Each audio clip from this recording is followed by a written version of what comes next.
Now, one important concept which I would like to clarify is the comparison between the intercept method and the long by chron method. Now, I told you that wherever we use the longitude by chronometer method, it is possible to use the intercept method also. Now, it should be clear in your mind that whichever method you use, whether you use long by chron or you use intercept, in both the cases, the position line what you are going to obtain will be the same. There will be no difference between the position line. It will be the same. Because of a concept, the concept is that from a single celestial body at a particular time, irrespective of whichever method we use, we can obtain only one single position line. So from a single celestial body at any particular time, we can obtain only a single PL. If we want two different position lines, either we have to use two different bodies, or if we are not having any other body, let us say during daytime, we don't have any other body. At the time of twilight, we have a lot of stars which are available to us. So you can pick up two different bodies to get two PLs. Why we are interested in two PLs? Because two PLs are required to fix the vessel's position. A single PL is not going to fix the vessel's position. So in twilight, a lot of stars are available. We have access to many celestial bodies. But during daytime, it is possible only the sun may be there. Now in that case, if we have only one single celestial body and you want to obtain two PLs, the only option is to stagger the observation. You take one observation at a particular time, wait for some time for the body to move, and then after some time you take another observation. That is known as a staggered observation, and you will get two different PLs. But at a single time from a single body, we can obtain only a single PL, irrespective of the method which we use. Now, how is that possible?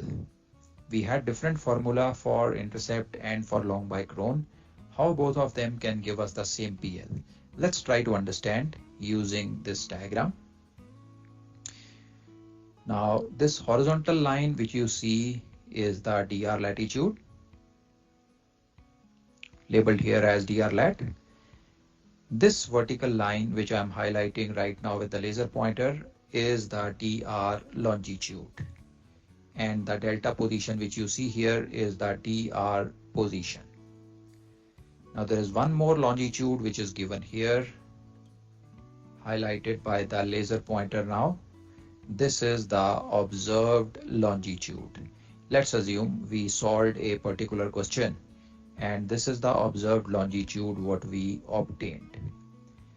Now using the long by chron method, we know that the PL is going to pass from DR lat and observe long, that is point Bravo. So we draw the azimuth of the body. This is the azimuth of the body, and perpendicular to the azimuth, the solid black line with arrows on both the sides, you have the position line. So this was using the long by chron method. Now if the duty officer had used the intercept method in this particular case, what would have happened is, now for intercept method, the reference position is the DR position. So we will have to start from position D, delta. Now from this delta position, you will have to first plot the intercept. In this case, the intercept is away. So you have the azimuth of the body plotted here. The intercept is away. So you go from the DR position away from the body. The body is in this side. So you go away from the body a distance equal to the intercept, and the ITP which you are going to get will be this point Papa. And this ITP will lie exactly on the long bichrone PL. So from this ITP, if you draw a line perpendicular to the azimuth of the body, you will get the PL again. And you will observe that from both these methods, whether it is long bichrone or the intercept method, the position line obtained will always be same. We cannot have two position lines from a single body at a single time by using two different methods, intercept and long bichrone. That's not possible. So this is the concept or comparison of longitude by chronometer and the intercept method.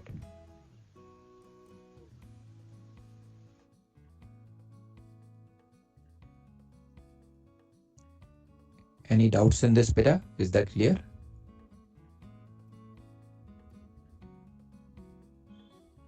Clear. Very good, beta. Great.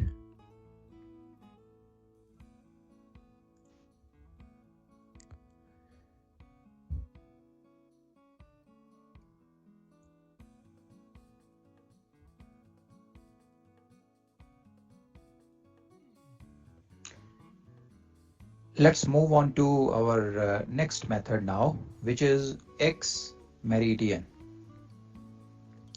Now, first of all, the meaning of this method. X basically means close. So Ex-Meridian basically means that the body is close to the meridian. It could be east of the meridian or west of the meridian, but it is close to the meridian. Now, practically, this Ex-Meridian method is not used nowadays. It has almost lost its practical relevance because we have other methods which are available which can be utilized in place of Ex-Meridian, like intercept. Intercept can be used in these situations where Ex-Meridian is used, and it does not have any restrictions also. Ex-Meridian method has some restrictions. It can be only used for a particular amount of time or for a period of time. So we have the better method available to us now, and nowadays we use that. But theoretically, yes, sometimes questions based on Ex-Meridian, they drop in the papers. So we should be familiar with the working out of the Ex-Meridian site. Let's now go into the method. I will also explain to you the relevance, practical relevance of Ex-Meridian, how it is practically actually taken on board, and its comparison to intercept. So for that, let's first understand the procedure of how Ex-Meridian method is solved. Let's see the information which is provided to us in the question. They will provide us the date and time. The time could be GMT or chronometer. In case of chronometer, there could be a 12-hour ambiguity, which will be resolved using the AM/PM indication given in the question. The second set of information is they will tell us that the body is close to the meridian or the body is near the meridian.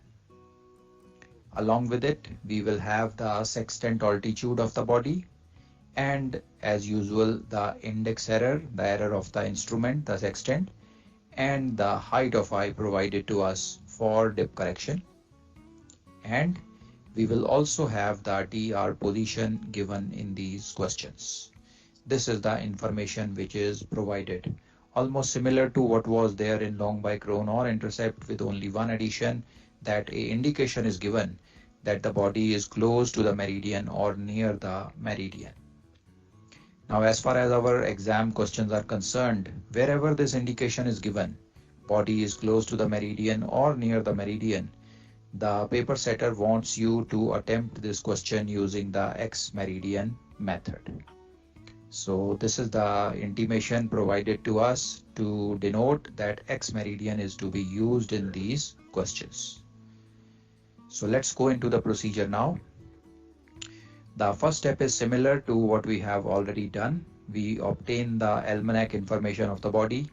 we get the hourly GHA, apply the increment, apply the V correction increment if required in case of planets and moon, and we get the accurate GHA of the body.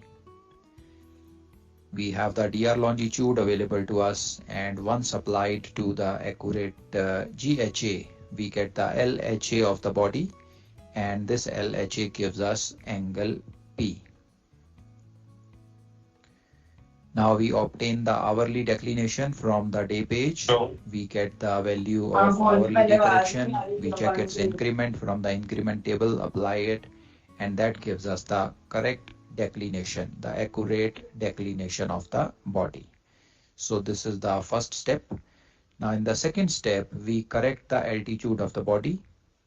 The sextant altitude, we apply the index error. If it is on, it is put off, that means negative. If it is off, it is put on, that means positive. Then we apply the dip correction from the height of I, which is provided to us in the questions. And once these two are applied, we get the apparent altitude of the body. Now to this apparent altitude, we apply the total correction, and this gives us the true altitude of the body.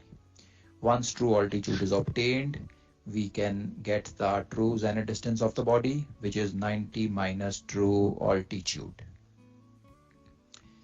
So once you have calculated up to here, you are ready to go into the intercept formula. Let's see the intercept formula.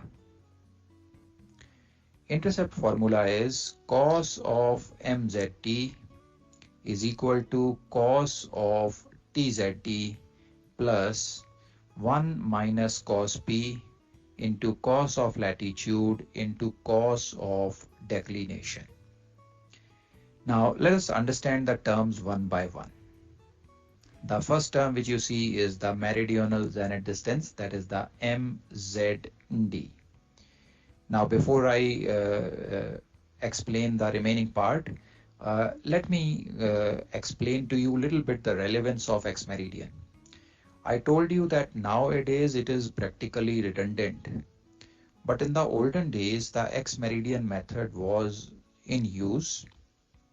It was helpful to us, and the reason for that was that at the time of meridian passage, if there is any reason, cause or interruption because of which a Marpas site cannot be obtained.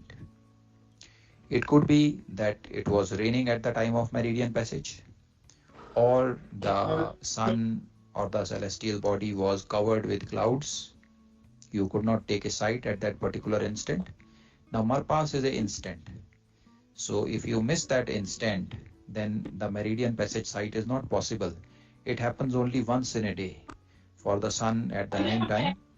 So if you miss that instant, the Marpas sight cannot be obtained.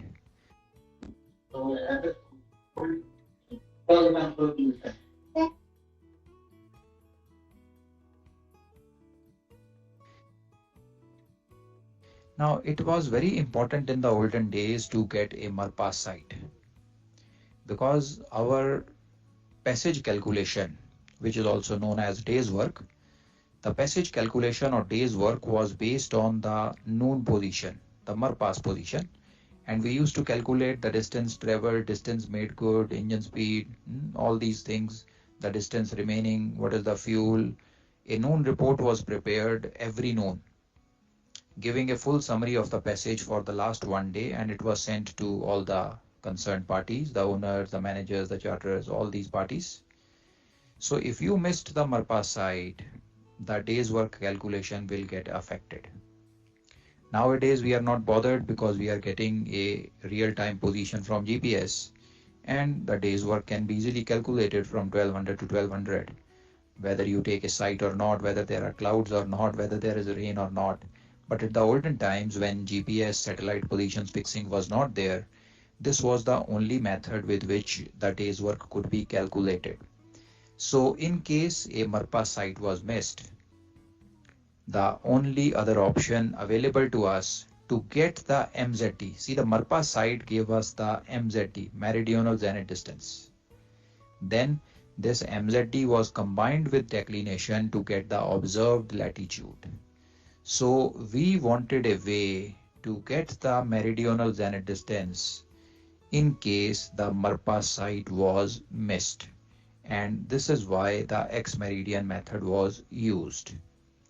So we can calculate the MZD, though it is not a Marpa site, it is taken before or after meridian passage.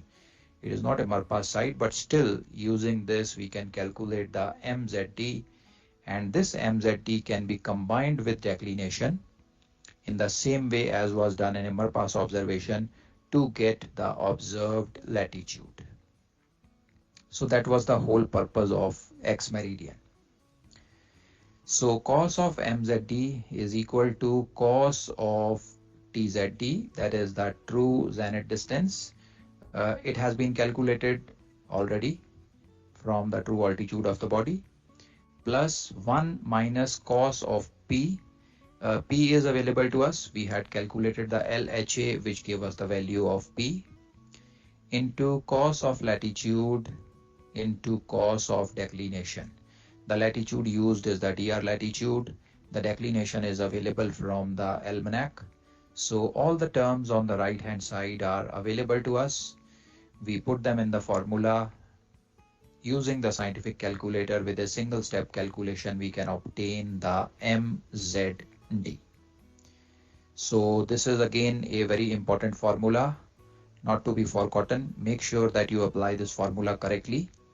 Now once you get the MZD, Sir, you can combine the MZD and the declination exactly in the same way as we did in a Marpa's observation. Any doubts, beta? Go ahead. Sir, in Merpa's calculation, we did 90 minus true altitude will give us mean zenith distance, but here we are applying the formula. Why is that difference? That's because this site is not taken exactly at meridian passage time. This is taken before or after meridian passage time, beta. Okay, sir. Okay, if Marpas was available to us, we will of course prefer the latitude by meridian altitude, Marpas site. This is used only when Marpas cannot be taken. Okay, sir. Okay. Sir इसमें true altitude के direction से same है अजमत हुए sir इसका Exactly, beta. Exactly as we did in Marpas observation, the true altitude was named same as azimuth. Exactly same way we will do here. Yes, sir. Check me, sir. There is one doubt. There you written there 3TTT. So I was confused, sir. Okay, let us complete this method. Then I will revise TTT once again. Yes, sir. Sir, in Merpas, we did we combined MZD and declination to get the latitude, right? But that's right, beta. In those scenario, we had plus or minus. So, but here we have only plus, right? That's correct, beta. In Marpas, you are combining MZD and declination. If both were same names, you were adding them. If both were opposite name, you were subtracting the smaller from the bigger, right? Yes, sir. Yes, sir. Exactly same thing is done here also, beta. When we combine MZD and declination here, we will follow the same principle, addition or subtraction. Okay, sir. Okay, sir. Okay. Only additional thing is here we are getting MZD from the formula. In Marpas, MZD can be obtained directly from the site. Okay, sir. Okay.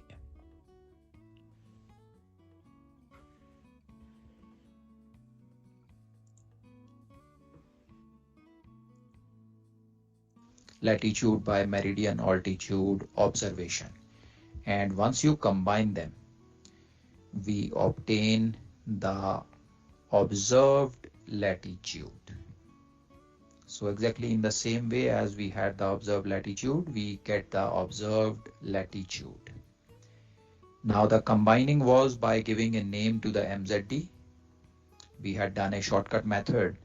You first give name to the true altitude. The name to true altitude is the same as the azimuth of the body, in whichever direction the body is. North of the observer or south of the observer, the same name is given to true altitude. and opposite to that is given to TZT as well as MZT. So once the MZT name is there, you have the declination name given in the almanac. Same names you combine, opposite names you subtract the smaller one from the bigger one and retain the name of the bigger one. It gives you the observed latitude. Now up to here, this was similar to the Marpas observation, but after this there is a difference. The difference is, number one, the observed latitude which we got in a Marpas observation was also the fixed latitude. The observer has to be somewhere on that latitude only. But in this case, the observed latitude is not the fixed latitude. Why not? Because in this case, the azimuth of the body is not exactly north or south. The azimuth is close to north or south, but not exactly north or south. Because the body is not on our meridian, the body is close to the meridian. If the body was on the meridian, azimuth will be north or south and the direction of the PL will be exactly east-west. Anywhere on that PL, you will be on the same latitude. But in this case, the body being not on the meridian, azimuth will not be exactly north-south. Similarly, the PL also will not be running exactly east-west. It will have some different direction, and that is why, depending upon where you are on the PL, the latitude is going to change. I will show you with the diagram also in the next slide. But to remember, the observed latitude, what we get in the Ex-Meridian method, is not our fixed latitude. Then how do we use it to obtain the position line of the observer? So for position line, we have to calculate the azimuth of the body. The azimuth, as usual, will give us the direction of the position line, and we will plot that PL on the chart. So for azimuth, we use the ABC method. A is equal to tangent latitude upon tan P. B is equal to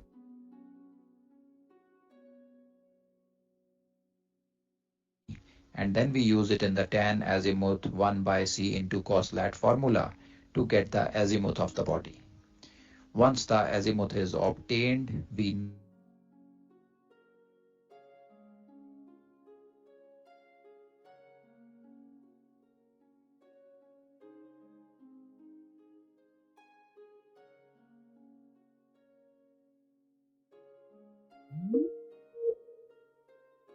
which are required to plot the position line. Once these two are known, we can plot this PL on the chart or in our plot.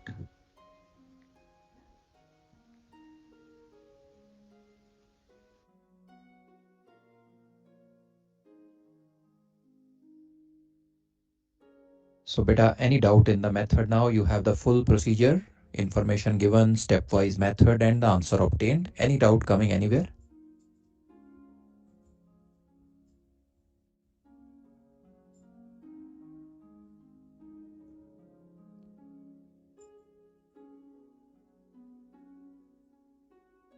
Good beta, very good. Let's move ahead.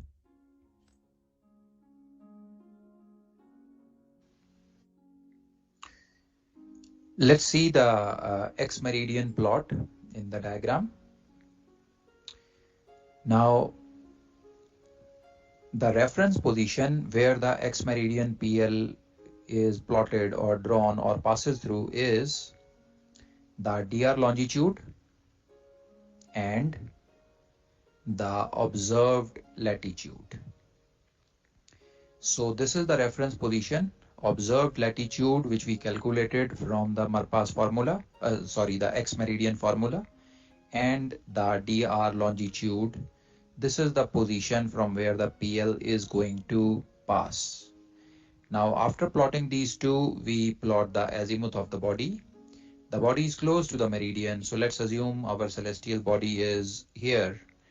The direction in which the body is represents the azimuth of the body, and perpendicular to the azimuth is going to be our PL. So the green color line with arrows on both the sides represents the position line or the LOP. Now you can see that the observer or the vessel can be anywhere on this PL, and if it is at any point on this PL, it is possible that the fixed latitude may be different from the observed latitude. Observed latitude just gives you a reference position from where the PL is passing. It does not give you the fixed latitude in this case. So depending upon where you are on this PL, which we will find out when we have a second PL, wherever the second PL crosses it, that will be our fix. So depending upon at which point you are on this PL, the latitude is going to differ from the observed lat. So this is the Ex-Meridian plot.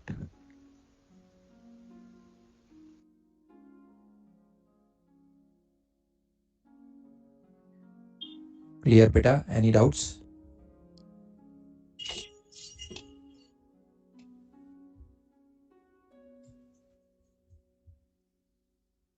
Very good, beta. Great.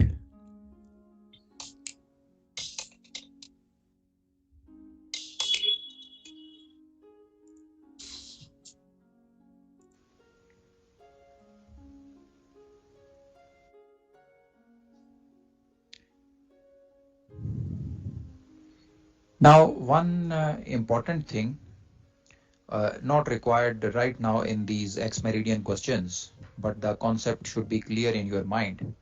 It will be used in star identification question. The concept is used in star suitable for sight questions, and may also be asked to you in orals. Now, I told you that this Ex-Meridian method is used when the body is close to the meridian. Now, the next doubt which comes to the mind is, how close is close? Somebody could feel if the azimuth of the body is 355, it is close. And somebody would say, no, it's gone far away. The Marpas azimuth should be 000 or 360, it's at 355, it is too much. So how close is close? Or in other words, what decides whether a body can be observed and the sight can be solved using the Ex-Meridian method at a particular time or not?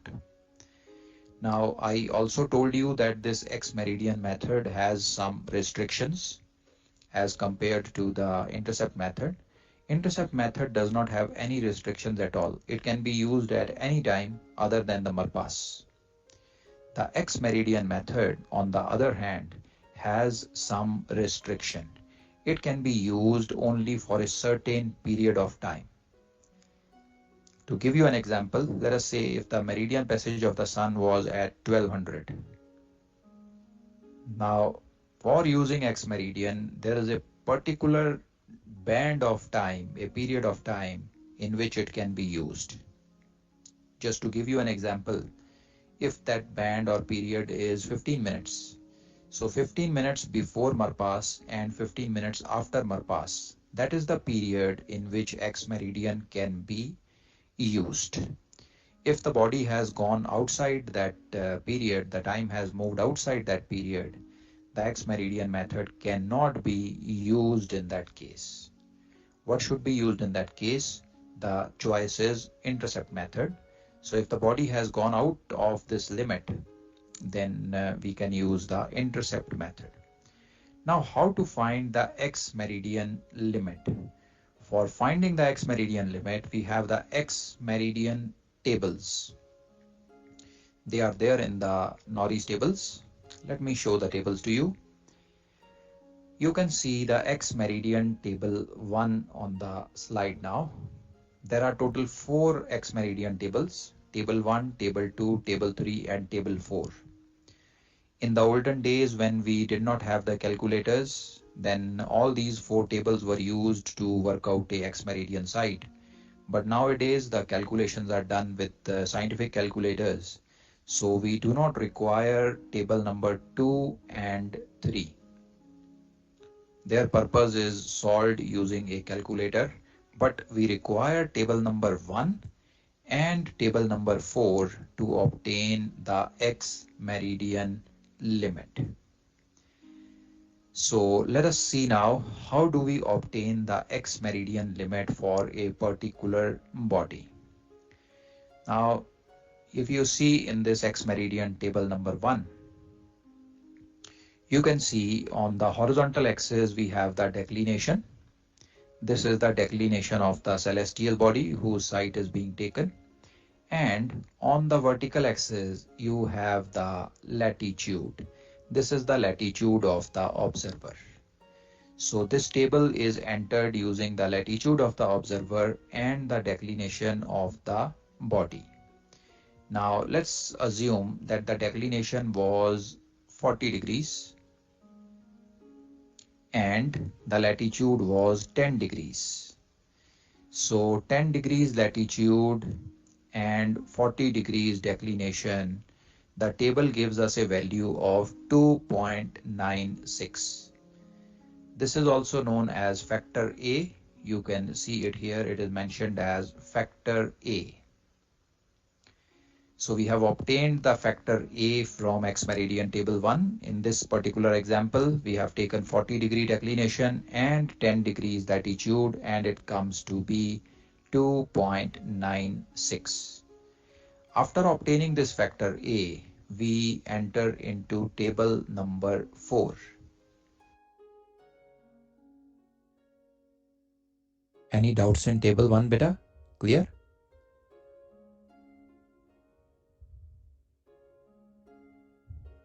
Clear, sir. Very good, beta.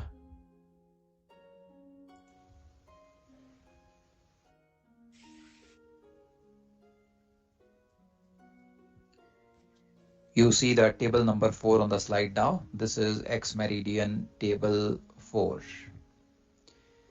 So in this table 4, we enter with the factor A, which we got from Ex-Meridian table 1.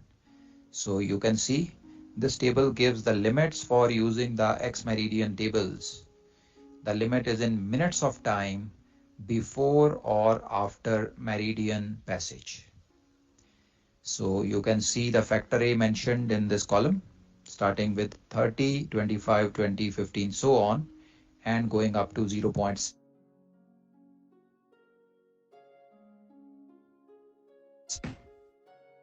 Sir, voice is not coming. Sir, voice is not coming, sir. Sir, you're inaudible.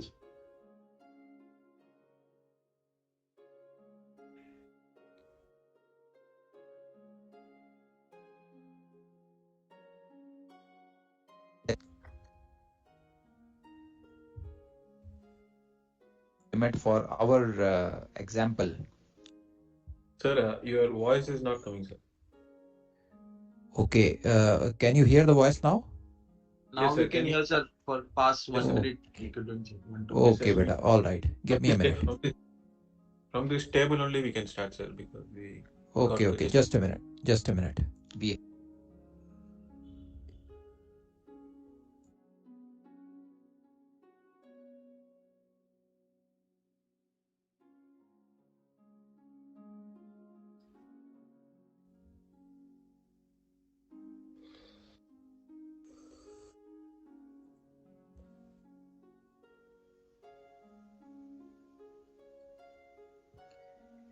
You see the table number 4 on the slide now. This is Ex-Meridian table 4. Yes, sir. So in this table 4, we enter with the factor A, which we got from Ex-Meridian table 1. So you can see this table gives the limits for using the Ex-Meridian tables. The limit is in minutes of time before or after meridian passage. So you can see the factor A mentioned in this column, starting with 30, 25, 20, 15, so on, and going up to 0.7 in the last column. And with this factor, you have the maximum interval given in minutes of time. So let's try to find out the limit for our example. We had the factor A as 2.96. So you see it starts with 30, 15, 10, 7, go in the next column, 6, 5, 4, 3.5, 3, 2.8. Now the value which we have nearest to our value was 2.96. The nearest one which we have here is 3.0. So 3.0 gives us a limit of 32. This basically means 32 minutes before or after meridian passage. So it tells us that 32 minutes before Marpas and 32 minutes after Marpas is the time period in which the Marpas method, the Ex-Meridian method can be used. So if our Marpas was at 1200 hours, 32 minutes before, that's 11:28 and up to 12:32. From 11:28 to 12:32, the meridian passage, the Ex-Meridian method can be used for obtaining a position line. If the time has gone outside this window, let us see, it is 12:33 now. So it has gone outside the Ex-Meridian limit. This is known as Ex-Meridian limit, in short also known as EML. If the body or time has gone outside the Ex-Meridian limit, then this method is not recommended. This method will give us substantial errors. It is not recommended and we should not be using this method. Then in this case, we should be using, if the body has gone outside the Ex-Meridian limit, we should be using the intercept method instead. So how do we find out it's gone outside the limit? Beta, the time for the site will be known to you, right? So you check the time of the site and you check the Ex-Meridian limit. If the time is within limits, you can use Ex-Meridian. If the time has gone outside limit, you cannot use Ex-Meridian. That is with the GMT time, sir.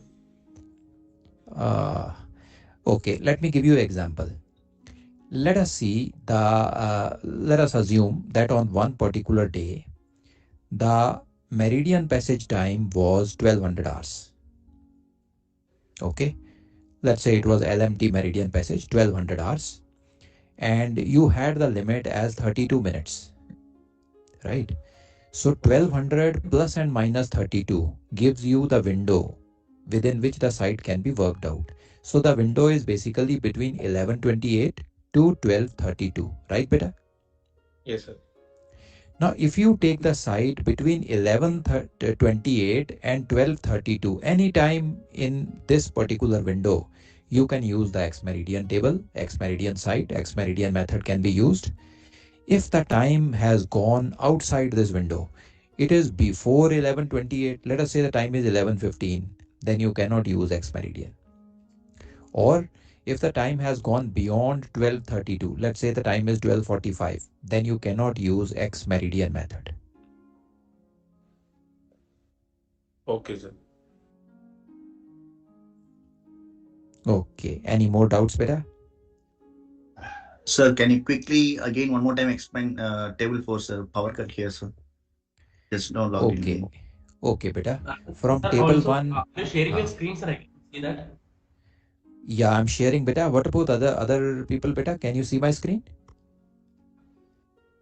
Yes, sir. Yes, sir. We can see, sir.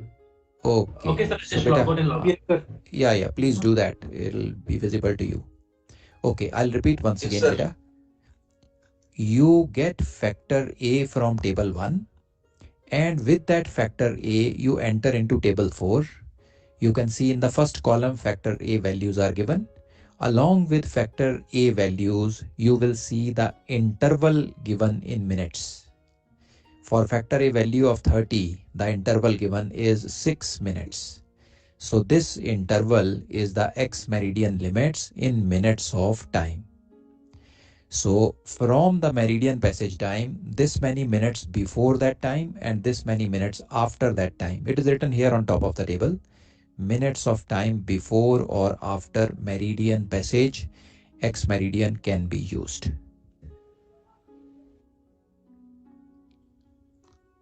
Clear, beta? Understood, sir. Getting clear? Understood, sir. Okay, beta. Great. Excuse me, sir. So the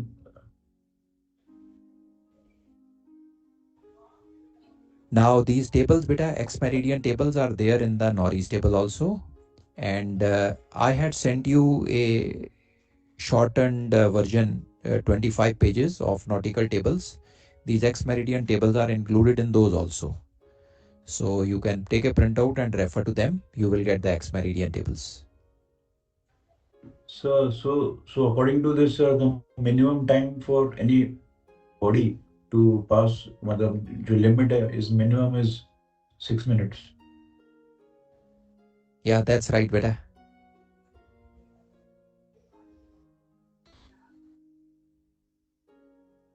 Okay, sir. Sir, in this table, the Ex-Meridian table 1, we have for few latitude and long declination, it's empty and it's blank left. Sir, what does it mean? Okay, all right. Now, if you refer to table 1, you will see there is a band where no values are given. It's blank. So if by chance you get your value in that zone, in the blank zone, it basically indicates that the ex-meridian method cannot be used for that particular observation. So you will have to switch over to intercept method, beta. Sir, in practical on board, first we will practically calculate this declination and then we can confirm whether it is passing before Merpass or after Merpass. Beta, you will see two things. Number one, practically on board, first you will try to take a Merpass site. Let us say sun's meridian passage is happening at 1200. You will try to take a site at 1200. If you can take that site, you will use the meridian passage method and the PL is obtained. End of the story. That's option 1, right? Okay, sir. Now let us assume that because of any reason you were not able to take a site at 1200. It's already 1210. Now the other option available to you is the ex-meridian method. Okay. So what you do now is, do you note the time? The time is 1210. And you now find out the ex-meridian limit for the sun. How will you find that out? Check the declination of the sun on that particular day for that time. You know what is your DR latitude. Using these two, get factor A from table 1, and using this factor A, get the ex-meridian limit from table 4. Can you do that? Actually, for this Merpass calculation, before like in 8 to 12 watch at 10 o'clock itself, we should confirm what is the meridian passage time. According to that, we have to prepare, sir. That's right, beta. You have to prepare accordingly.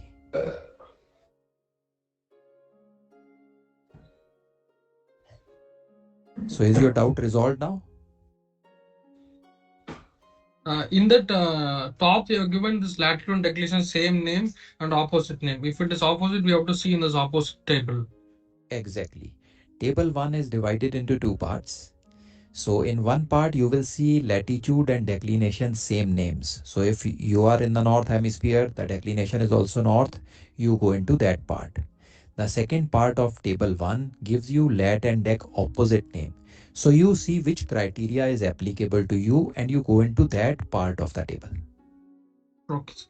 Sir, for example, if you are taking one observe on during this Ex-Meridian and at Merpass, we get two observed latitudes and two PLs. Will the two That's right. PLs will make a fix? Theoretically, yes, but practically it will not be recommended. The reason why it is not recommended, I'll tell you. See, the azimuth of the body will not be changing much, right? Ex-meridian, the body is very close to the meridian, and at Merpass, it is on the meridian. So the azimuth will be very close. One azimuth could be 355, another azimuth could be 000. When the azimuth is very close, you see the angle of cut between the PLs is going to be very, very small. So with this small angle of cut, the accuracy of the fix will be very low, beta. So it's not recommended. Okay. Okay, sir. You should have sufficient time between the observation so that the azimuth changes substantially by at least 20, 30, 40 degrees. Then you get a good angle of cut and a good fix. Sir, and one more doubt, sir. Normally, when we are on board in the morning watch 8 to 12, we take one long by chron, and at Merpas, we take one Merpas calculation. And after in the noon time, we take intercept. How to run this and make a fix at the intercept time, sir? Okay. Now, beta, in the olden days, the procedure, I will tell you what was the procedure. The first thing which you used to take, I'll tell you right from sunrise to sunset, what procedure we used to follow. Yes, sir. The first thing which we used to do was taking a amplitude of the sun at the time of sunrise. That gives you the compass error. After that, you wait for the sun to rise at least about 10 degrees. Below 10 degrees, a sight is not recommended. So you wait for the sun to come up at least 10 degrees. So after that, you used to take a longitude by chronometer sight. It will give you 1 PL. You will not have a fix, only a single PL. Then you wait for meridian passage. You have calculated the meridian passage time already. So at that time you are standby. You take a meridian passage sight and you get a observed latitude, which is also your fixed latitude. Now what you do is the morning long by chron PL is transferred to the noon time. How do you transfer it? By applying the course and distance. We will see this when we do plotting. So you put your courses and distances and you apply a run and you transfer it to the noon time. When you transfer the long by chron PL to noon time, you get a known fix because there are two PLs now. Their intersection point gives us a known fix. With this known fix, we move on and we continue our DR navigation, dead reckoning navigation. At the time of sunset, again a second amplitude to get the compass error. After sunset, now you calculate the twilight time. And in that twilight time, you take a star sight. Now, when we take a star sight, a lot of stars are available. So we used to take at least 3 stars, take their altitude, work out the sight and plot them all. So immediately you will get a fix. So that was the evening fix. With that evening fix, you do DR navigation till the next morning. So that is the procedure what we used to follow. So can you explain after the noon what we will do, sir? Can you explain? After noon, beta, you can keep on running DR navigation. Okay. DR navigation can continue till evening twilight. If you want, you can take another sight in between using a intercept method. Okay. Sir, one more doubt, sir. For example, when you are in ocean passage, some days we might not, due to the weather condition, we might not be able to see the horizon or the sun or any celestial bodies. During that time, we will only run the DR for 24 hours until the next fix. That's correct, beta. Before GPS, we were only dependent upon celestial navigation or terrestrial PLs or terrestrial navigation. If you don't get any terrestrial object, you cannot get any position circle or position line using land object, and you are not able to see the sky, it's cloudy, rainy, you have to do DR navigation. Okay, sir. Okay, sir. Thank you, sir. Okay. Any more doubts now, beta? Because currently we are only taking sight for the waiting, sir. That's the reason I'm Yeah, that's right, beta. That's right. You may be asked about this in orals. So if you can explain the sequence, the surveyor will be happy. Thank you, sir. Okay, all right. So that was the Ex-Meridian method, beta. So Ex-Meridian method is done. Go ahead, beta. Sir, in those days, how they run DR for 24 hours, sir? Because the chart depths, current, all limited, Okay. right? We used to estimate the current, beta. The current was estimated basis the sailing directions, routing charts, okay, and any weather reports which we received. So using these three, you will estimate what is the current in the area. And using that estimated current, you will plot your positions. In chart work, you might have come across, or if not yet, you will come across some questions where they will give you some current. And then they will tell you after 4 hours, the vessel was observed to be at this position. Find the actual set and rate of the current. So those Yeah. questions are based on the previous scenario, pre-GPS era. Okay, sir. Okay, sir. So that's how it was used to be. Another interesting thing I'll tell you, if you see the sailing directions, beta, many of the ports or many of the coastlines, you will find photographs. So they will have a long, short photograph given in the sailing directions, pilot books, so that you, when you are going close to that area, you can identify. Okay. Okay. Like India West Coast, you will see close to Bombay, you will get a picture. They'll say mangroves, lot of trees are there, and they have made a picture. Sometimes these pictures are hand drawn. Okay. Okay, sir. So you must have seen that in pilot books.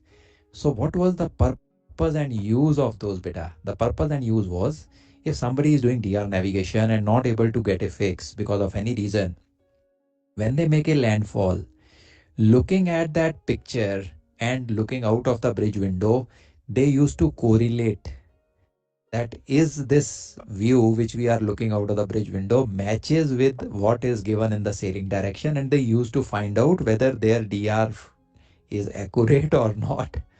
Okay, Okay, sir. so that's how people used to navigate. Today it all looks like stories, but that was the thing. This was their 1990 से पहले यही था बेटा. So you can say it's about 30 years back. Okay, sir. Okay. Okay. VHF भी नहीं होगा sir, तो फिर पायलट कैसे आएगा? No, VHF was there. VHF was there long, long time back. So VHF was no issues. Okay. Okay. Great, beta. So let's take a break. Break के बाद let's take a 5 minutes break and then we move on to Polaris. Okay, sir. Okay.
Okay, beta, are we back?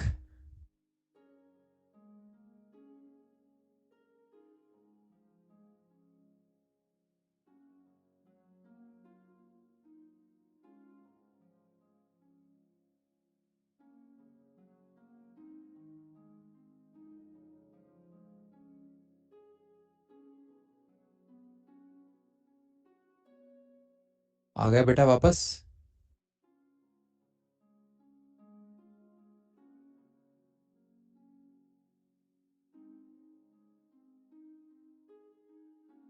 Yes, sir. Yes, sir. Okay, all right. So let's move on to Polaris, beta. Now, beta, Polaris, I am going to explain you the concept of Polaris using the rational horizon diagram. Now, I have not yet covered the principle of rational horizon diagram with you. So even if you do not understand it well, just listen to it like a story. Once I cover the plotting part, the side solving part, I will explain the rational horizon diagram in detail.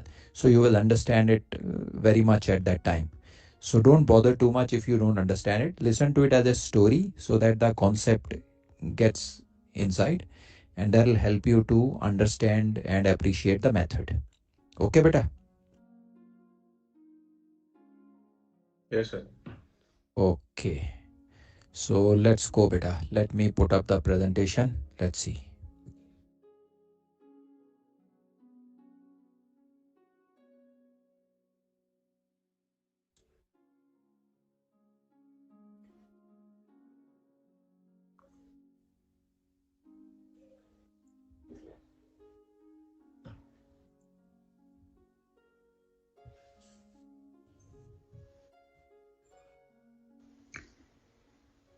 Let's now try to understand the Polaris or pole star observation method of obtaining a position line.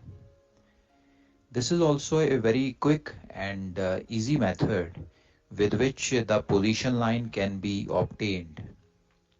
It does not involve any formulas, not much calculation, and we can obtain a PL very fast using this method. Now, before we go into the stepwise procedure, we need to understand the basic concept, the underlying concept on which this method is based. Now, for this, we need to make a rational horizon diagram. Let's assume our observer is in North Hemisphere, and let's make a rational horizon diagram for him. You can see the rational horizon diagram made on the right side of the screen. At the center of this diagram, we have the zenith of the observer, the point directly overhead represented by alphabet Z. And on the circumference, we have the points N, E, S, W representing the rational horizon of the observer. Our observer is in North Hemisphere in this case. Now, when the observer is in North Hemisphere, the equator will be south of the observer. Similarly, on the celestial sphere, the equinoctial is going to be south of the zenith of the observer. Equator is projected onto the celestial sphere as equinoctial. Observer's position is projected to the celestial sphere as the zenith. So let's show the equinoctial in our diagram. The equinoctial in the rational horizon diagram always passes from east and west points. So let's draw the equinoctial. You have the equinoctial in the diagram now passing from east and west point, and it is passing south of the zenith. Our observer is in North Hemisphere, that's why the equinoctial is passing south of the zenith. The point where the equinoctial crosses the observer's meridian is represented by Q. So you can see the Q point marked in the rational horizon diagram now. Now, since Q represents the equator on the celestial sphere, Z represents the position of the observer on the celestial sphere. this arc of the meridian between Z and Q, the arc ZQ represents the latitude of the observer. So ZQ being the latitude of the observer. Now let us show the pole in this diagram. The pole is 90 degrees away from the equinoctial. So from point Q, I go 90 degrees away, and somewhere here we will have the North Pole visible to the observer. The observer is in North Hemisphere, so the pole which will be visible to him will be the North Celestial Pole. The South Celestial Pole is going to be below his horizon. South Celestial Pole will be 90 degrees south of the equinoctial or the Q point, and it will be below the horizon of the observer. So we have the pole shown in the diagram now. Let's mark the pole with point P. Now with the pole visible in our diagram, let's now concentrate our attention to arc NP. N represents the north point of the observer's horizon. N point is on the rational horizon, and P point represents the celestial pole, North Celestial Pole.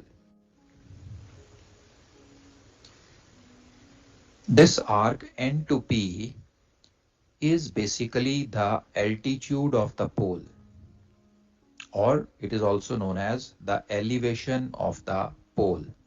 You see, N point is on the horizon, P is the celestial pole. So N to P marks the arc of the vertical circle contained between the pole and the horizon. This is the definition of altitude. So NP is the altitude of the pole, also called as the elevation of the pole. Also latitude, correct? Now, we are aware that this celestial pole is 90 degrees away from the Q point on the equinoctial. Sir, one doubt. We are also aware that the N point, which is on the horizon, is 90 degrees away from the zenith of the observer. So now you see point P is 90 degrees away from the equinoctial, that is Q. Point N is 90 degrees away from the zenith. So the difference between Z and Q will be the same as the difference between N and P. Or in other words, the arc ZQ will be equal to the arc NP. So with this, we come to know that this NP will be equal to the latitude of the observer. Latitude or either altitude also? Both. Correct, sir. This is known as the altitude of the pole, also called as the elevation of the pole, and this is equal to the latitude of the observer. Okay, sir. Okay, clear beta? Yes, sir. Okay. In other words, you can say that the altitude of the pole or the elevation of the pole straight away gives us the latitude of the observer. So we get a very, very easy method to obtain the latitude here. If we can take the altitude of the pole, it will immediately give us the latitude, which is a very simple and easy way. The only problem here is the celestial poles are not lit up. If they were lit up, there was some star or some light there, then we would be able to take their altitude and get our latitude very, very easily. But unfortunately, the poles are not lit up. But there is one star, special star, which is very, very, very close to the North Celestial Pole. There is no such star close to the South Celestial Pole, but we have one star which is very close to the north celestial pole, and that star is the Polaris. Other name for it is the pole star. Since it is very, very close to the north celestial pole, it is called as the pole star. Now this star is having a declination of 89 degrees and 10 minutes. So it is within 1 degree of the celestial pole. So with this star being so close to the pole, if we take the altitude of this particular star, then it can very nearly give us our latitude. So this is the concept behind the Polaris or pole star observation. Pole star being a special star very close to the north celestial pole, if we take the altitude of this pole star or Polaris, it gives us very nearly the latitude of the observer. If the pole star was exactly at the same place where the north celestial pole is, in that case it would give us the latitude exactly, accurately, without any difference or error. But since it is not exactly where the pole is, it is slightly away from the pole, the altitude what we get from the observation of Polaris is also not exactly same as our latitude. There is a small difference between the two. Now this difference which is there between the altitude of the pole star and the latitude of the observer is tabulated in a table in the Nautical Almanac. We can obtain that difference from there. We can apply that difference to the altitude of the pole star, and once applied, it gives us our latitude. So this is the basic concept behind the Polaris observations. We have the Polaris table or the pole star table given in the Nautical Almanac, which provides us this correction, which can be applied to the altitude of the pole star to easily obtain the latitude of the observer.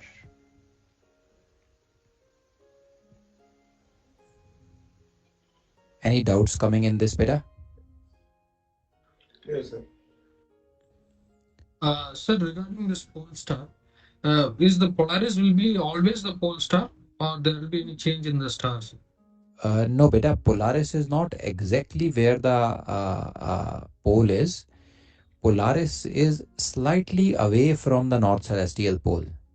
So sometime it can be slightly higher than the north celestial pole, sometime it can be slightly lower than the pole. It is very close. I understood, sir. Regarding this Polaris, it is said some for some years this Polaris will remain as pole star. After some years, some star will replace it. Is it true, sir? Yeah, that's correct, beta.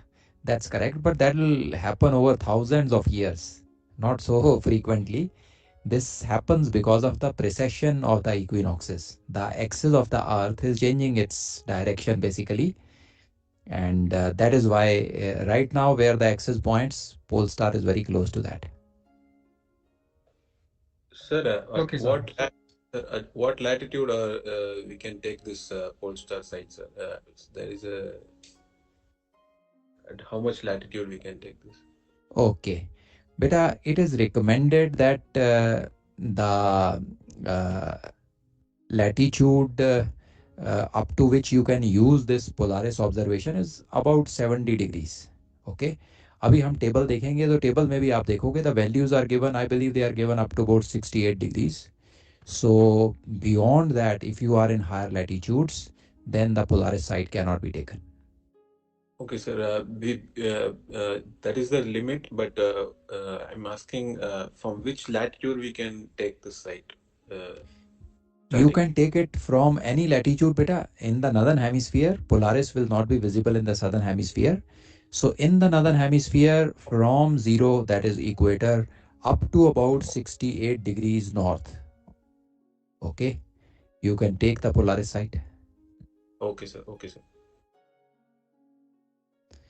Okay, all right. So let me now take you to the Polaris table, beta. Let me show you This table basically gives us the correction which is to be applied to the altitude of pole star to get the latitude. So let's see that. Sir, one more doubt. Go ahead, beta. Sir, when we are in southern hemisphere, we have learned somewhere, I think, this southern cross is used as polar south pole. Sir. Is it true, sir? No, cannot be used, beta. It is far away from the South Pole, not close. Okay, okay. That's why you do not see any table for the Southern Cross. Okay? Okay, sir. Okay.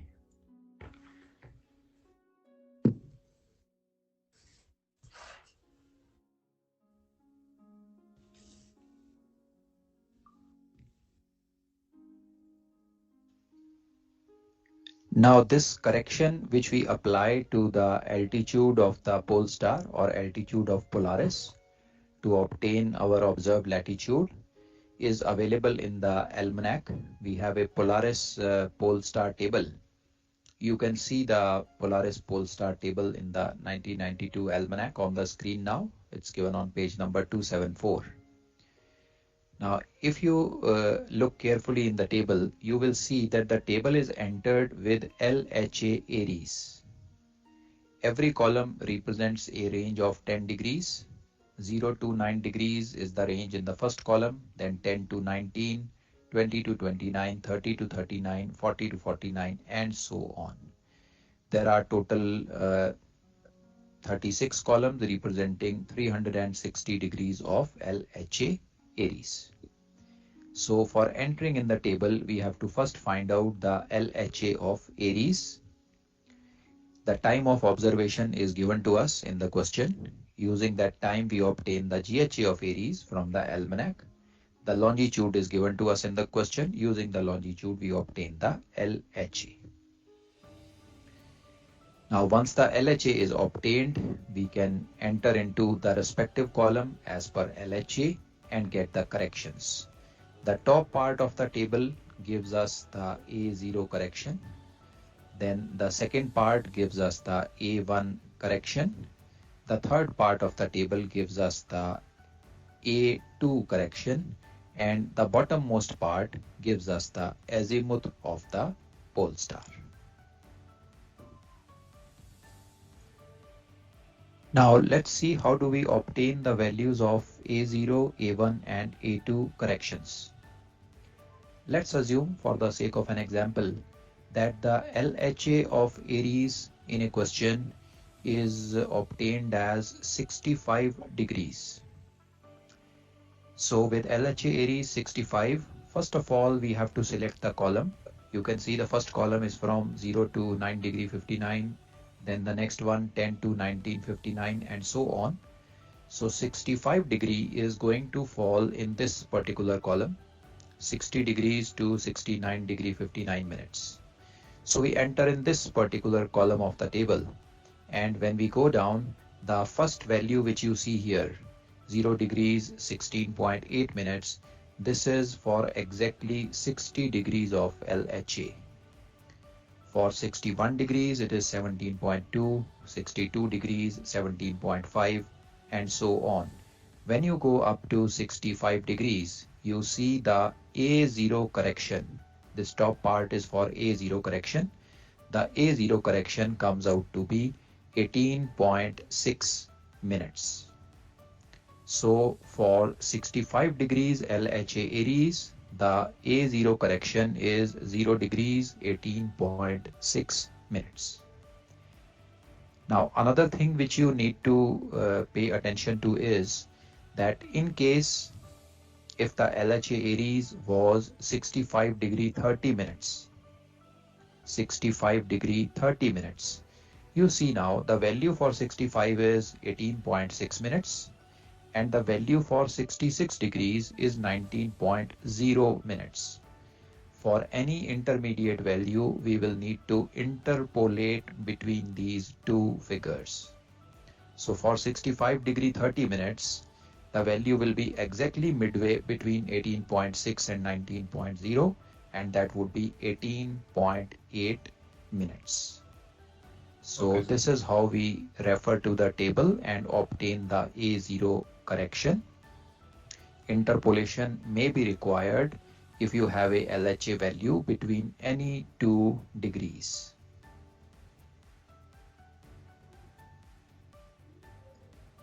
Now moving on to the A1 correction. For obtaining the A1 correction, we continue in the same column which we entered using LHA Aries. So we had taken an example of 65 degrees LHA Aries. For A1 correction, you continue in the same column. And when you come to the second part of the table, you see the A1 correction listed here. This A1 correction is given against the latitude of the observer. So the DR latitude of the observer is given to us in these questions.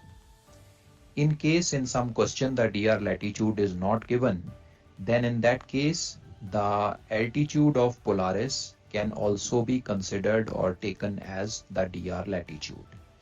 So we enter with the latitude, and against the latitude closest to our DR lat, we pick up the A1 correction value here. The latitudes are given as 0, 10, 20, 30, 40, 45, 50 and so on. You can pick up the nearest value, which is the nearest value to your DR latitude. And if you have a look at the A1 correction also, there is no interpolation which is required in this part of the table. You can straight away pick up the A1 correction against your nearest latitude and it can be used. So can you tell again if the latitude is not given, what to do, sir? Beta, you can take the true altitude of Polaris and use it as your DR latitude. True altitude. Okay, sir. Okay, that's because they are going to be very close. The difference is not going to be much. Okay, sir. Okay.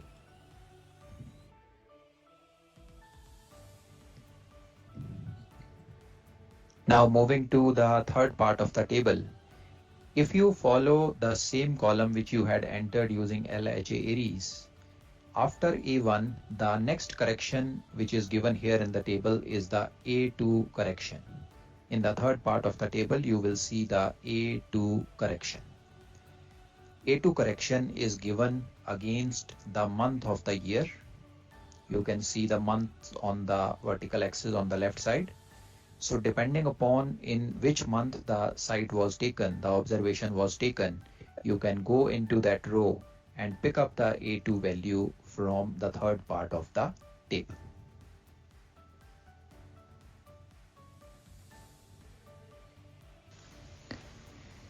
Now moving further, if you go down to the bottom part of the table, the bottom part of the table gives you the azimuth of Polaris. So azimuth of Polaris can be straight away read off from the table. We do not need to calculate it like other celestial bodies. It can be straight away picked up. The azimuth of Polaris is also given against the latitude. So the latitude which is given to us, DR latitude which is given to us in the question, we pick up the nearest value of the latitude to our DR lat, and then in that row the azimuth of the Polaris or pole star can be picked up. Let's say if we have a latitude of 45 degree. That's right, beta.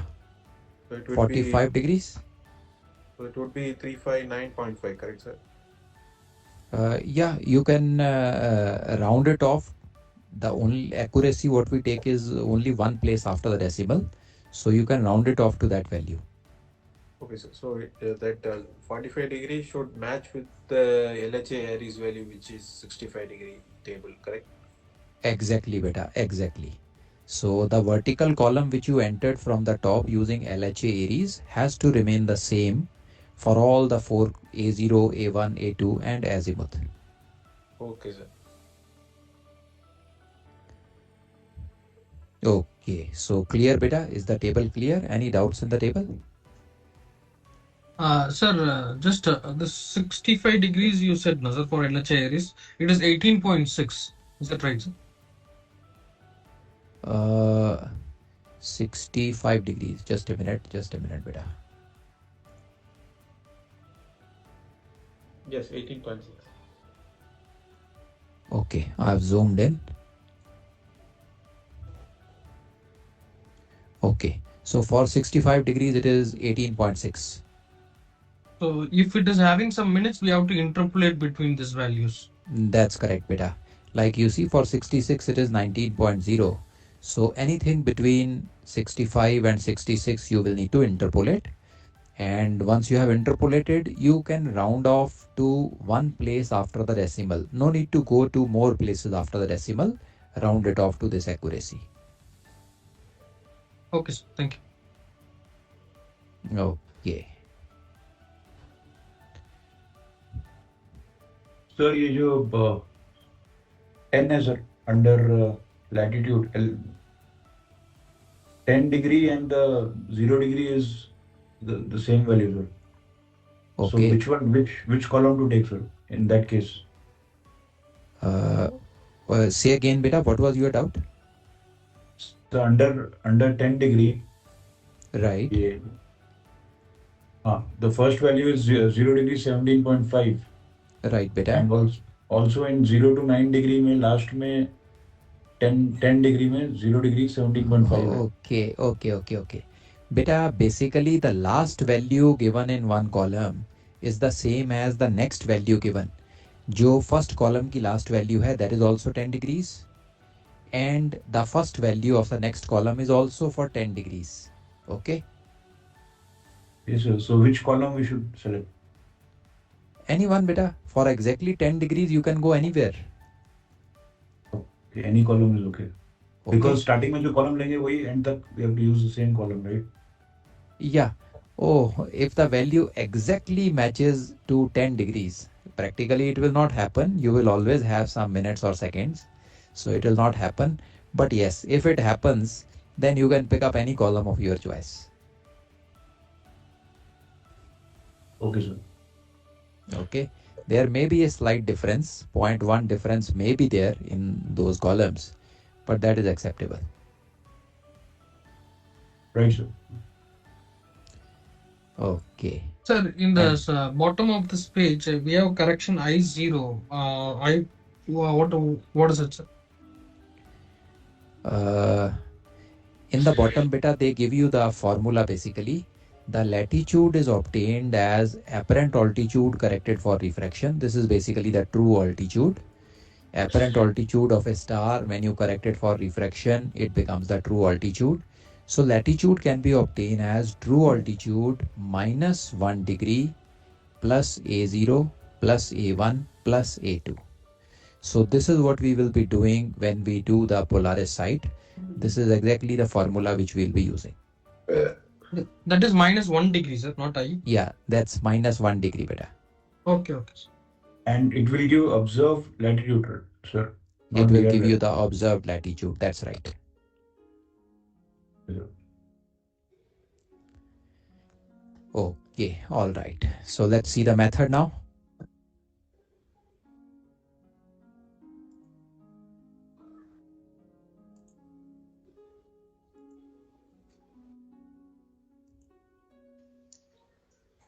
Now, having understood the table, we can now obtain the values of A0, A1, A2 from the table. Let us now see how do we solve a Polaris sight. First of all, let's see the information which is given to us in these questions. The information provided is the date and time of observation in GMT or the chronometer time. If chronometer time is provided, AM/PM indication is given to us, and we use that to resolve the chronometer ambiguity. Second information which is given is the sextant altitude of Polaris, the index error of the sextant, and the height of eye required for dip correction. Along with this, the DR position of the ship is also given. Now the first step which we follow is we find out the GHA value, GHA Aries value from the almanac. We get the hourly GHA from the daily page. we apply or add the minute and second increment from the increment table and get the GHA of Aries, accurate GHA. To this we apply the DR longitude. DR longitude is given to us in the question, and we get the value of LHA Aries. Now, next step, we apply the corrections to the sextant altitude of Polaris. Index error is applied. If it is off, we put it on, means plus, and if it is on, we put it off, means minus. The height of eye gives us the dip correction, and dip correction is always negative. Once we apply the index error and the dip correction, we get the apparent altitude of Polaris. To this apparent altitude, we apply the total correction, and that gives us the true altitude of Polaris. Once true altitude is obtained, we get the correction A0, correction A1, and correction A2 from the Polaris tables. And all these corrections are positive corrections. So to the true altitude, all these three corrections are added, and we subtract 1 degree from the total to get the observed latitude. You can see the formula also coming up. Observed latitude is equal to true altitude plus A0 plus A1 plus A2 minus 1 degree. Now to plot the PL along with the observed latitude, we also need the azimuth of Polaris. The azimuth is found using the bottom part of the table, bottom part of the Polaris table. Azimuth is picked up from there. And once we have the azimuth and the observed latitude, we can now plot the pole star position line. The position line is perpendicular to the azimuth, as always in celestial navigation. So once the azimuth is known to us, the PL is plotted perpendicular to it.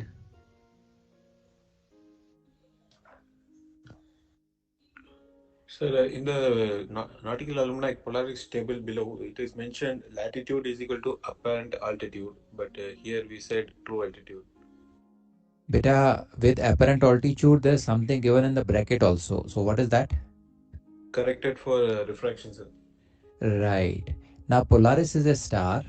The only correction which is applicable to a star, the total correction, is the refraction correction, beta. So stars do not have any semi-diameter, or they do not have any parallax. So once you correct the apparent altitude for refraction, it becomes the true altitude. Okay, sir. So there is no total correction. That's correct, beta. The total correction for stars is same as the refraction correction. Okay, sir. Okay, sir. Okay, beta. Great. So we have the Polaris method now. Any doubts coming anywhere in this, beta?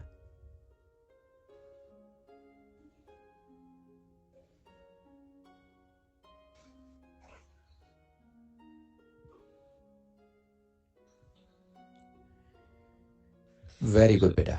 Great. Great. Very good. Drawing this PL line is same as lat by meridian altitude method, right? Yeah, same. I'll show you. Okay, sir. Let's now make the plot of the Polaris observation. Now, for plotting the PL, we draw the DR longitude. The longitude used is the DR longitude. The latitude used is the observed latitude, which we obtained from the Polaris site, working out the Polaris site. So observed latitude obtained from the Polaris site, and the DR longitude gives us a reference position from where the PL will be passing.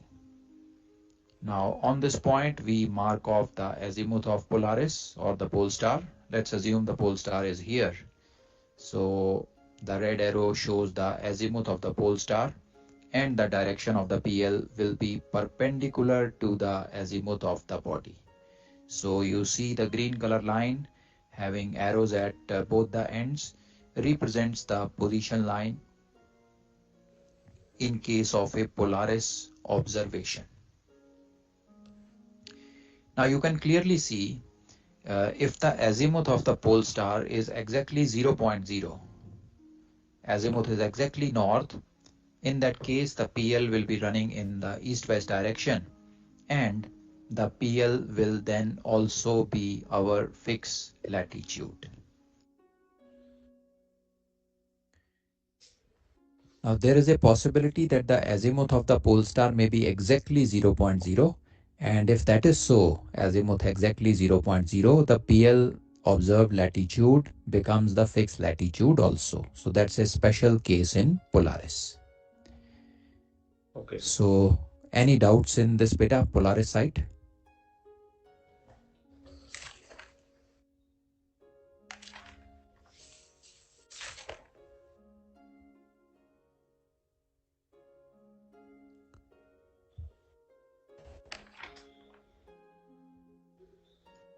Great beta, very good. So that was the Polaris site.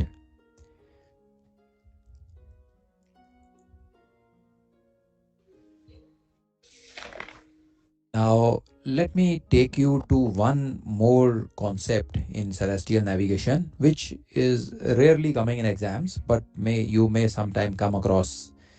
This is the concept of back angle. Okay, so back angle observation, how the back angle is to be corrected. So let's see that beta. Let me show you.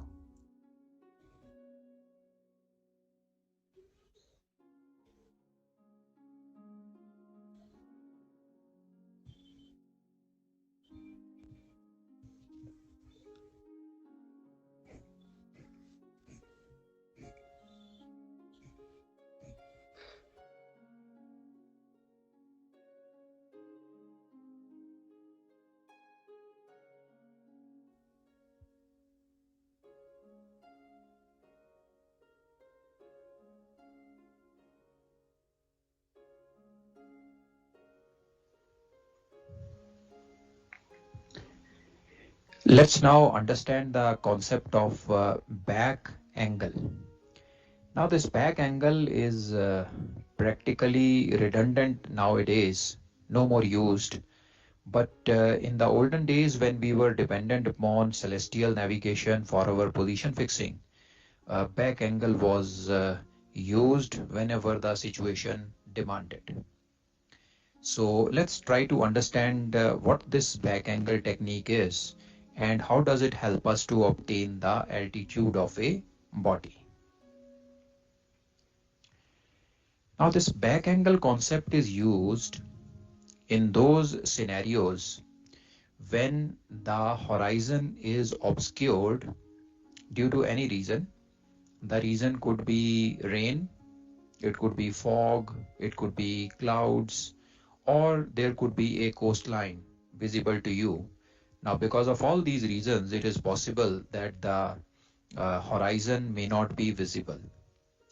Now, if the horizon is not visible to us, then we will not be able to take a celestial observation. We will not be able to take the true altitude of the body. For true altitude, we need to have the center of the body as well as the horizon both visible to us, and we measure the angle between these two using the sextant. So in these scenarios when horizon is not visible, it will not be possible for us to take a normal sextant altitude of the body.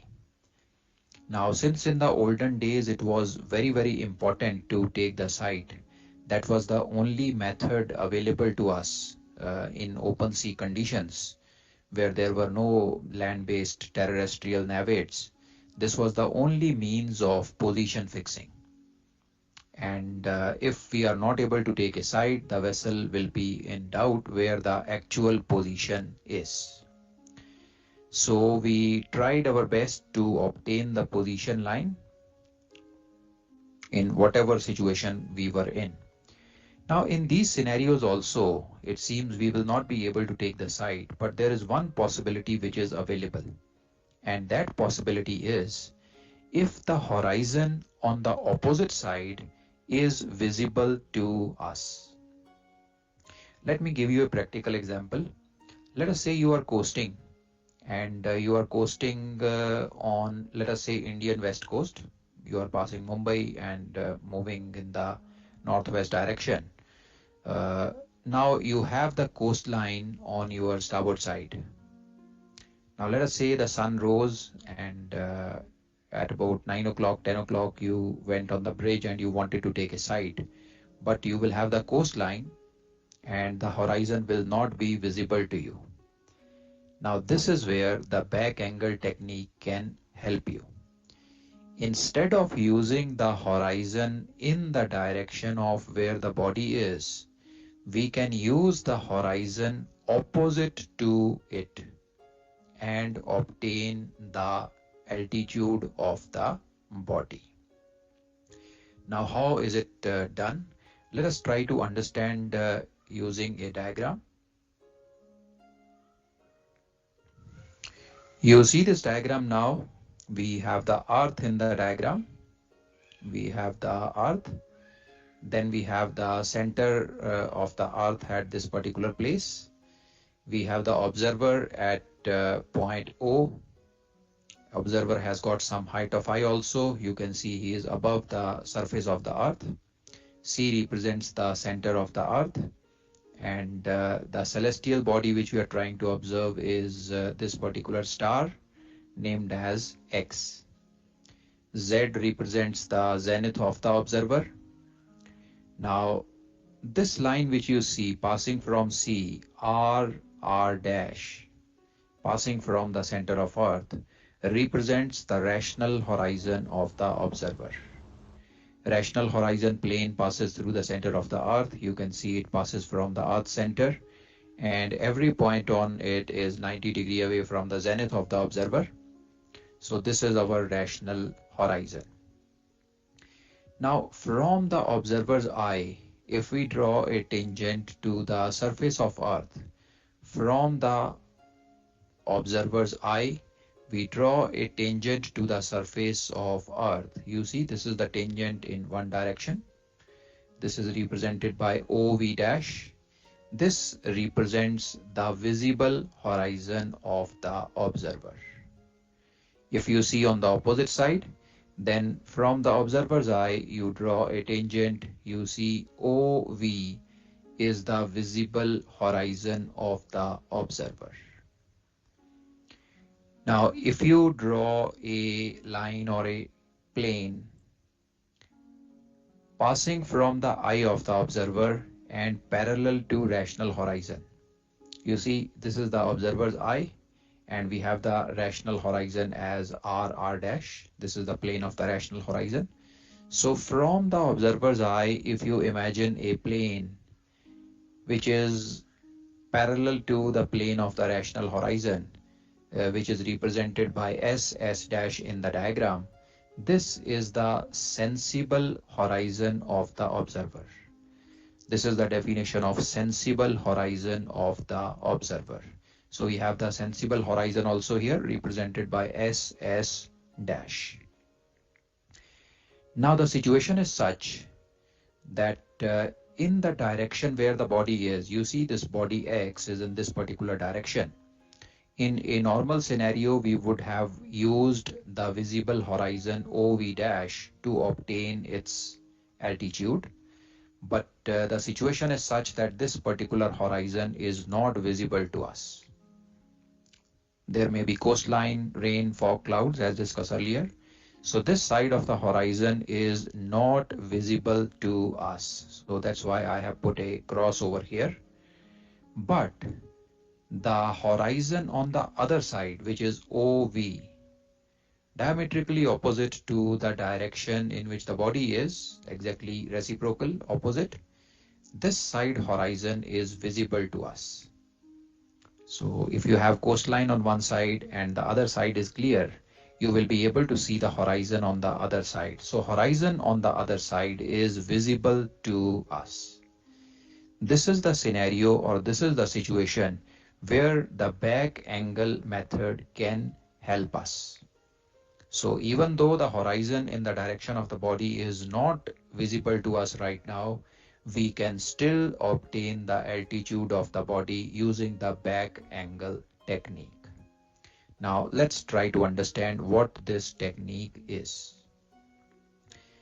Now in a normal scenario, if this coastline or rain or fog or cloud was not there, and the horizon was visible to us, OV dash horizon in the direction of the celestial body was visible to us, we would have obtained this particular green color angle using our sextant. This is the angle which we would have obtained. This is the angle between the center of the body, represented by OX, and between the visible horizon of the observer, represented by OV dash. So this angle XOV dash is what we would have obtained from our sextant. Now, once you obtain this angle, the correction what you apply to this angle after the instrument error, after the index error, the next correction which we apply is the dip correction. The dip correction. Now, what is the dip correction? Dip correction is basically the angle between the sensible horizon and the visible horizon. Let me show you here in the diagram. You see this particular maroon color angle. This is the angle between the sensible horizon, represented by SS dash, and the visible horizon, represented by OV dash. This is known as the dip angle. The full name of the dip is dip of the sea horizon. Basically, it tells us how much is the visible horizon dipping below the sensible horizon. That's why we call it dip. So we would have applied the dip angle or the dip correction to this angle which we have earlier obtained. We have seen the dip correction now applied here. Now, once you apply this dip correction, the maroon color angle is subtracted. You would have obtained angle XOS dash. This was the apparent altitude of the body. So to the apparent altitude, we would have applied the total correction and we would have obtained the true altitude. This would be the normal method when the horizon is visible to us. But now we do not have the horizon available to us because of any of these reasons. So we cannot follow this particular method. So what do we do now? Now, since the horizon on the opposite side is visible to us, that is OV, this side of the horizon is visible to us, instead of measuring the angle to the normal horizon, we measure the angle from the center of the celestial body to the horizon in the opposite direction, represented by the blue color angle in the diagram. The blue color angle which you see is the angle between the center of the body and the horizon on the opposite side to which the body is. So we have used the sextant to obtain the angle between the center of the body and the horizon in the opposite direction. Now, obviously, this angle will be more than 90 degrees. A normal sextant altitude would always be less than 90 degrees, but this being a back angle observation will be greater than 90 degrees. Its value will be more than 90 degrees. So if you get a question in your exam where the angle is given as more than 90 degrees, don't think that it is a misprint. It could be a back angle observation. So we have obtained this back angle now. The back angle is obtained. Now, how do we proceed ahead from here? Now, the blue angle which we have obtained is angle XOV. X is the center of the body, O is the observer's eye, and V represents the horizon in the opposite direction.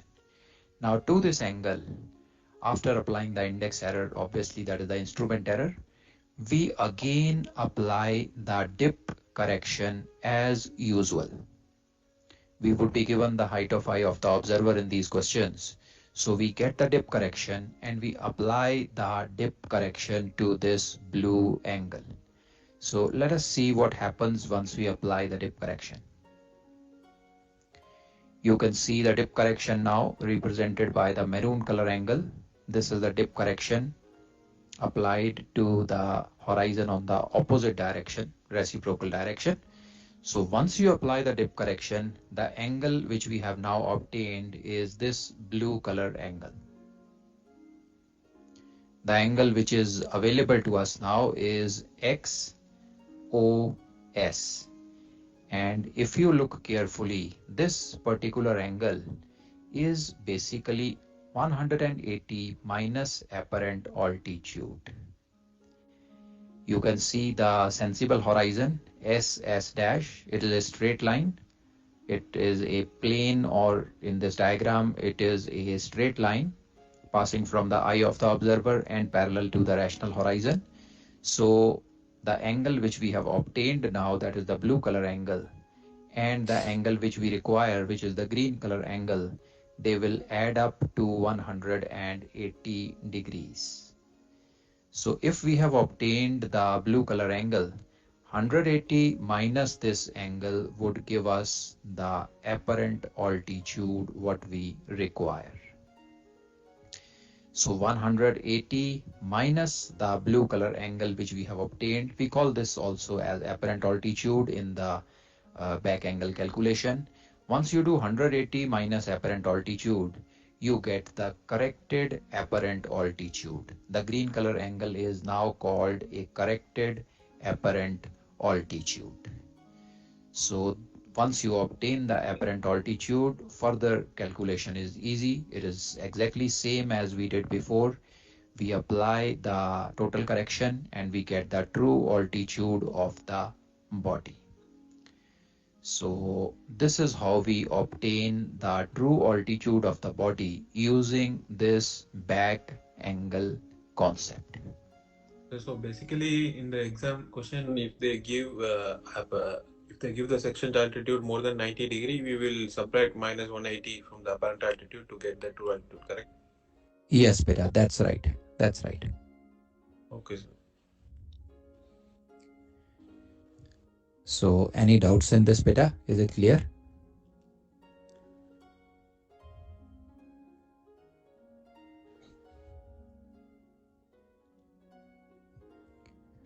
Very good, beta. Great. Now there is one more thing to take care here, beta.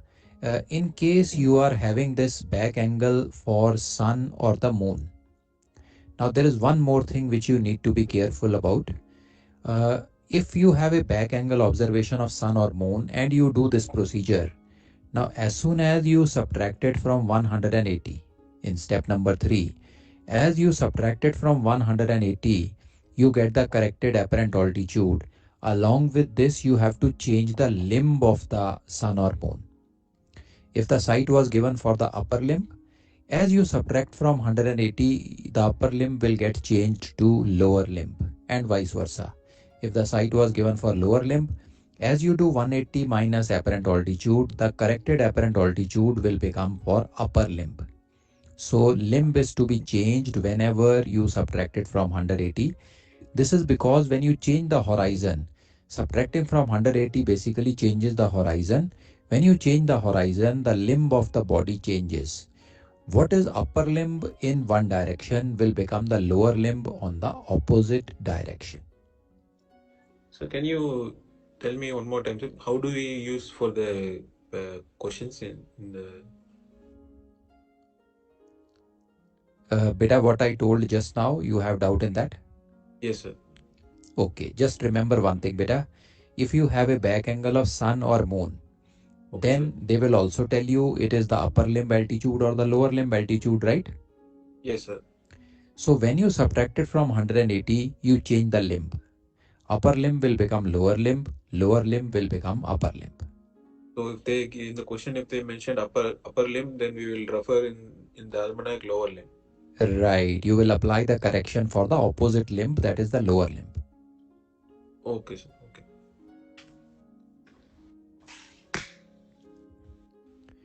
Okay, all right, beta. So any doubts in the back angle now?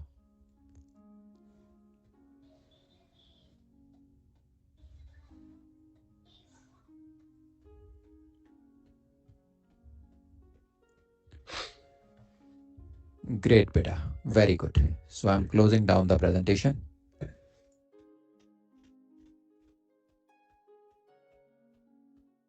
Okay, so with this beta, we have covered the side solving methods. So practice these side solving methods and cover all of them, all these 5 methods. Be confident in solving these questions. Now, next class when we meet, I will be taking you to plotting of sites. That is the next topic which is lined up. We will be going into plotting of sites. It is also known as staggered observations or simultaneous observations. It is also called as graphical combination of sites. So we will cover some basics first, and then we will move on to some solved examples. We will do some actual plotting exercises, so that will clear the concept. So till now what we have done basically covers question number 5, and once we do plotting, it will cover question number 5 and 6. So both these questions will be covered up. And once I cover the plotting basics with you, then I will be sending you one assignment which will cover both these questions, 5 and 6. Right, beta? Yes, sir. Sir, how do you remember all these formulas? We have seen for 4 or 5 methods, the lat by meridian, all these formulas, CZT, MZ. Beta, I'll tell you one thing. When you were in plus and plus 1 and plus 2, how many formulas did you remember? Yes, sir. We have chart work also. Okay. I will tell you in total navigation, you combine celestial navigation and chart work both. You won't have more than 10 formulas, beta. So we do not have so many formulas that can be counted on fingers. So no more than 10 formulas. So just write them on a piece of paper. Keep that piece of paper in your pocket. And जब भी आपका pocket में hand जाए, so take out that paper, read those formulas, memorize them. Because forgetting these formulas is a sure shot recipe to disaster. Ji sir, ji sir. Okay. So remember them, beta. No shortcut. And I will give you minimum formulas. Okay.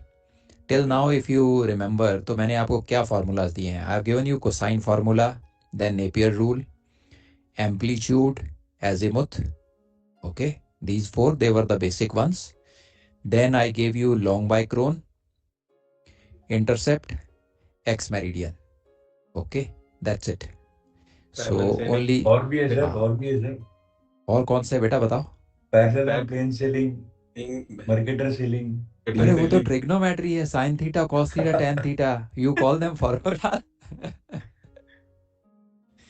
That is trigonometry. Some people have curly brown hair till painted black. All plain sailing, Mercator sailing finished. Okay, sir. Okay, all right. Sir, TTT के sir, Okay, TTT is beta true tiny two words.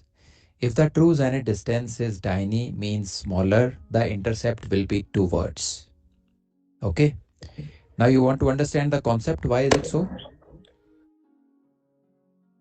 तो last में तो मैं समझ नहीं पाया था TTT कैसे. That's why I asked. Okay. Now is clear how to apply Yes, the sir. TTT? Yes, sir. Okay. So remember only this much. If the true zenith distance is tiny, intercept will be 2 words. And if the true zenith distance is not tiny, then the intercept will not be 2 words, then it will be away. Okay, sir. Okay. Yes. Thank you. Okay. All right, beta. और बताओ बेटा. In question 5 and 6, this graph plotting, we will get simultaneous or staggered both, sir. You will get one of them, beta. Most of the time in phase 1, you will get a staggered plot. Simultaneous plots are very simple, so usually do not come in phase 1. But yes, they can come. They are easier than staggered. Okay, sir. Okay, sir.